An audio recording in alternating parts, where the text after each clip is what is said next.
Let's see what the coach can do. Welcome back to the locker room. My name is Tommy Zucker, aka Coach Cattle, and today we're going to be talking about why I believe Call of Duty will never be a competitive esport, or at least a top competitive esport. I want to be very clear from the start of this video. I love this game. I've been playing this game since 2007 and competitive since 2009. I have thousands of hours on this series. I would love for Call of Duty to rise to the potential that it has always had and be considered a top esport, but I just don't think that's possible. This would mean having to have a supportive development team, a healthy and thriving community, and to be considered a high-skill game in terms of both knowledge and mechanical skill. Unfortunately, this just isn't the case, and this is why I'm going in-depth on this subject. This isn't a hate video, but if anything, it's more a video about being transparent about competitive COD and its issues. A problem can't begin to be fixed if it's not able to be first identified. Before being able to identify any problems, you must first begin with questions. I'm going to take most of what I would consider to be the top esports to ever exist and compare their similarities while pointing out the differences that make them unique. There will be games that will be left out due to time, so keep that in mind.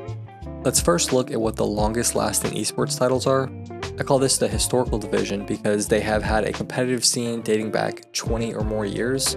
These are games such as Counter-Strike, Starcraft, Smash Bros, and Halo. These game franchises have all peaked at least once in the past 20 years for being the pinnacle of esports in their respective genre or just in general.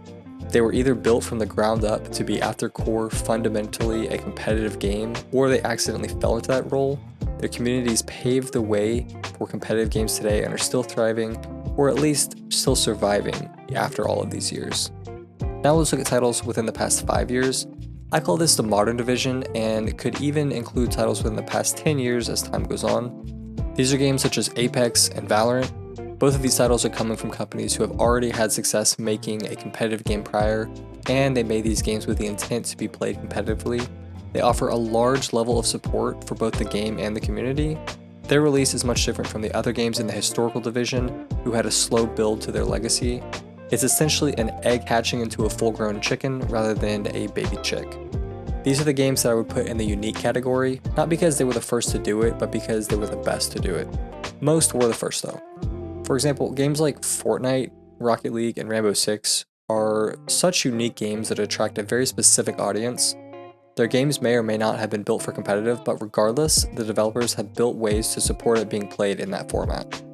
Lastly, there are two games I want to mention that perfectly fill the skill and knowledge-based categories respectively: Starcraft and League of Legends. These games take more skill and knowledge than any other game to ever exist, potentially even chess. Starcraft is so mechanically difficult that even if you practice for 10,000 hours, you still couldn't compete with the best players. In League, there have been so many patches, updates, and changes since the game's released that if you were to put all the notes into a book, you could easily clear 5,000 pages worth of information. Both of these games take so much mechanical skill and knowledge that if you haven't ever played either of them, it's difficult to even grasp how much time it takes for you to even be competent at. Now let's ask the first question that comes up, which is what exactly defines a top competitive esport? The first is that the developer supports the game competitively. This means that they make their games be played and enjoyed by both casual and competitive audiences. Whether from the start or later they recognize it, the game should be made, updated, and balanced around competitive play. The second is that there isn't much of a difference between casual and competitive play besides the meta. The rules, characters, weapons, etc. used in casual play are mostly or all used in competitive play, with the only difference being what's chosen by players to be used. The last being that the game rewards players for improving and learning how to. Whether it's a rank system, an in-game rewards for ranking up in said system, or just the satisfying feeling of improving can be enough to reward players. The other aspects that make a top competitive esport is the ability for the community to thrive and not just survive. It's one thing for players who have never played the game to watch a tournament and be able to follow along with what's happening. Counter-Strike has always been able to do this very well, since the round count and how many players are alive are good indicators to who's winning at any given time. The more important part for casual players is to be able to view competitive play and follow what's happening without many questions for why. It's one thing to ask and learn how to do something, but it's another to ask why the game is so vastly different between the two levels. Secondly, the community in a top esport has a vast ocean of content geared to learning and teaching players how to improve. Whether you're a new player or in the highest ranks, there is some content out there for you to learn. A well-established coaching system is also available in a thriving community. The combination for both of these helps with the exploration of the game for both the individual and the game itself. It allows one to push personal boundaries and, more importantly, push what was previously thought possible within the game. The community must encourage exploration. Call of Duty has none of this. It's a game that has been around for over 2 decades and has hardly ever received developer support geared towards the competitive scene. I would argue that developers don't want this game to be played competitively. It may not seem like it has any effect, but the implementation of SBMM or EOMM, which is skill-based matchmaking or engagement-optimized matchmaking, has had a huge impact on the competitive scene. You now make it almost impossible for players to improve naturally in casual play. They begin to resent any sort of competitive play because of the matchmaking system and how it works. It turns the casual and competitive community against each other. On top of that, the developers add mechanics in the game that actively make the game less competitive, fair, and balanced. Look at Tactical Sprint. It creates randomness and ruins timings. It's something that is catered to the casual audience in Warzone, but it has no competitively viable benefit to being used at the highest levels. I can't even play the game with real-life friends due to the large skill difference between us. The one time I played the game with a specific friend of mine, I almost dropped a nuke. The players I was playing against were worse than recruit-level bots. This is not me shaming them, but it's more showing the distinction between the two skill levels. The game we play is not even close to remotely being the same.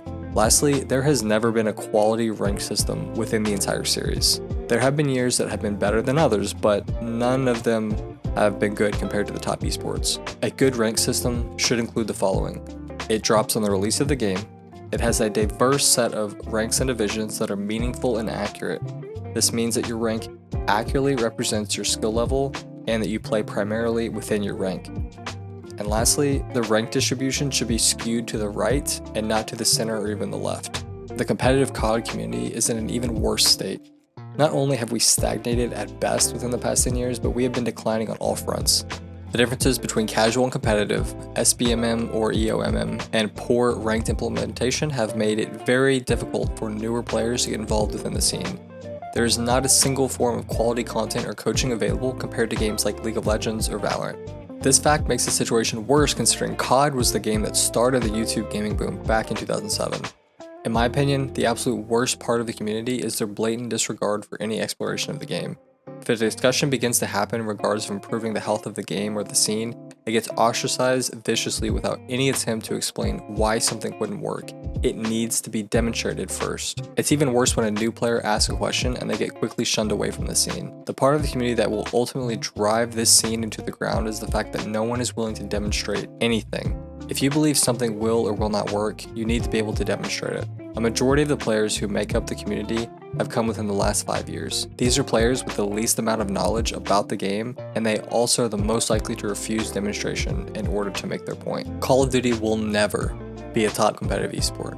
It's not that I don't want it to be, but it's impossible for it to be when you have an unsupportive developers and a self-sabotaging community. When the competitive scene started, there were thousands of online matches being played every year through game battles alone. Hundreds of online tournaments were played every year across multiple websites. Dozens of open bracket LAN events were held every year by multiple tournament organizers. The community consisted of tens of thousands of both players and viewers. Now we have one league with 12 teams totaling 48 players. There isn't a quality format for online matches or tournaments.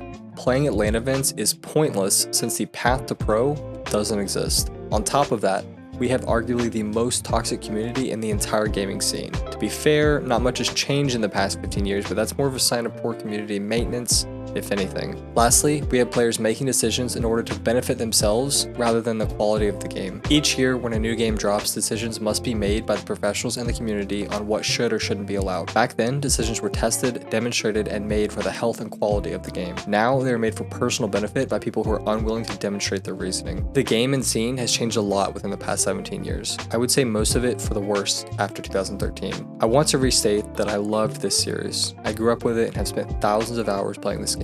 I want this game to succeed at the highest competitive level, but I don't believe it's possible with the current state of how things exist. The Call of Duty competitive scene has a history that's iconic, but a current condition that's ironic. I hope you guys like this type of video. It's not one that I would normally make, but if you do like it, leave a comment below and I can try to make some more in the future. Appreciate you for watching, and you guys have a great rest of your day.